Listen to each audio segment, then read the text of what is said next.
بسم اللہ الرحمن الرحیم باوراوان آپ کی خدمت میں حاضر ہوں۔ بات کرتے ہیں تھوڑی سیریس اور کچھ ڈھکے چھپے انداز میں۔ دیکھیں، میں آپ لوگوں میں سے ہوں، ایک مزدور آدمی۔ نہ تو میں اتنا تکڑا ہوں کہ میں سٹ برداشت کر سکوں، اور نہ ہی کوئی بھی انسان یہ خواہش کرے گا کہ میں کوئی جہاد کے لیے نہیں نکلا۔ میں تو آپ لوگوں کو موجودہ ملکی صورتحال اور حالات و واقعات کی نسبت آگاہ کرنا چاہتا ہوں کہ جن صاحبان کو کوئی غلط فہمی ہے، جن صاحبان تک کوئی اصل صورتحال نہیں پہنچ رہی، تو جٹ کے انداز میں ان تک وہ بات پہنچ۔ دیکھیں میرے محترم، میرے عزیز محترم ناظرین، جس ملک میں قانون اور انصاف سے کھلواڑ ہو، اس کا مقدر تباہی ہوتا ہے۔ انصاف جو ہے نا جی، وہ اب صرف غریب آدمی کی حد تک محدود رہ گیا ہے کہ اس کو کیسے لٹکانا ہے، اور لٹکتا بھی، سولی پہ چڑھتا بھی صرف غریب مزدور ہے۔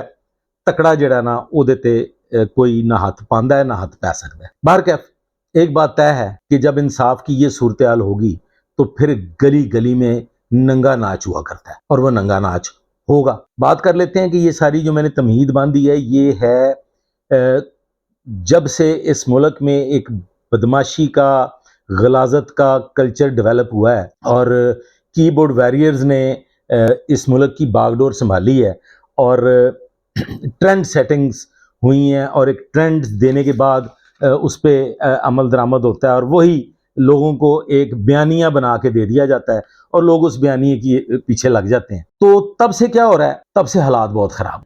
یہاں پہ ہر تکڑا جو ہے اس کی عزت ہے، ماڑے کی کوئی عزت نہیں ہے۔ ماڑے کا نہ کوئی فیملی سسٹم ہے، ماڑے دے نہ کوئی بیوی بچے نے۔ اس کا جب چاہیں تنبی اتار کے اس کو چوک میں ننگا کھڑا کر دیں۔ میں بھی ان لوگوں میں شامل ہوں جڑے مر گئے نے، جڑے بجلی دا بل ویکھ کے غش کھائی بیٹھے نے، جو بازار سودا لینے جاتے ہیں واپس آ جاتے ہیں۔ اللہ کی قسم میں آج کی بتا دیتا ہوں، میں آج سودا لینے گیا ہوں، میں واپس آ گیا ہوں، میں سودا نہیں خرید سکا۔ تو جو ہمارے ساتھ ظلم اور زیادتی ہو رہی ہے نا جی، اس کا حساب بڑا کڑا دینا پڑے گا، بہت کڑا دینا۔ میرے پاس بڑے اعداد و شمار ہیں، لیکن میں ان اعداد و شمار پہ زیادہ تفصیلاً بات نہیں کرنا چاہتا۔ پاکستان کا نظام ٹھیک کرنا پڑے گا، خواہ اس کے لیے جتنی مرضی قربانی دینی پڑے۔ غریب مزدور طبقہ تو پہلے ہی قربانی دے رہا ہے۔ پچھلے 6 سال سے تو کم از کم اپنے جسم کا ایک ایک بوٹی جو ہے وہ کاٹ کے گردے اور پھپھرے کلیجے تو ہم بیچ چکے ہیں۔ اب آگے مزید ہم سے کیا قربانی لینی ہے وہ بھی ہم دینے کے لیے تیار ہیں، کیونکہ اگر پاکستان کا نظام ٹھیک نہ ہوا نا جی، تو پھر پاکستان بچنے والا نہیں ہے۔ پاکستان میں پھر تباہی جو ہے نا وہ بالکل لکھی گئی ہے، اور وہ پھر ہم پاکستانی جو ہیں وہ اس کی لپیٹ میں آنے والے ہیں، اور پھر ہمارا کوئی پرسان حال نہیں ہوگا۔ پھر ہم کس طرف جائیں گے یہ کوئی پتہ نہیں۔ اب بات کر لیتے ہیں کہ ناظرین، ملکی حالات بہت خراب ہے۔ ملک جو ہے وہ حالت جنگ میں ہے۔ دہشت گرد جو ہے نا وہ پوری طرح سے سرایت، مطلب دیسی زبان میں پوری طرح سے وڑ گئے ہیں۔ اور اس کی ذمہ داری کس پہ ہے؟ اس کی ذمہ داری ہے عمرانی نظام حکومت پہ، جنہوں نے ان سے جفیاں اور پپیاں کر کے ان کو دوبارہ سیٹل کیا، اور جفیاں اور پپیاں کر کے ان کو مالی طور پہ مستحکم کیا۔ آج وہ ڈانگ لے کے کھڑے ہو گئے ہیں۔ آج وہ، ہم یہاں بیٹھے ہیں بڑے پرسکون طریقے سے، آپ ذرا جا کے ادھر شمالی علاقہ جات میں دیکھیں کیا حالات ہیں۔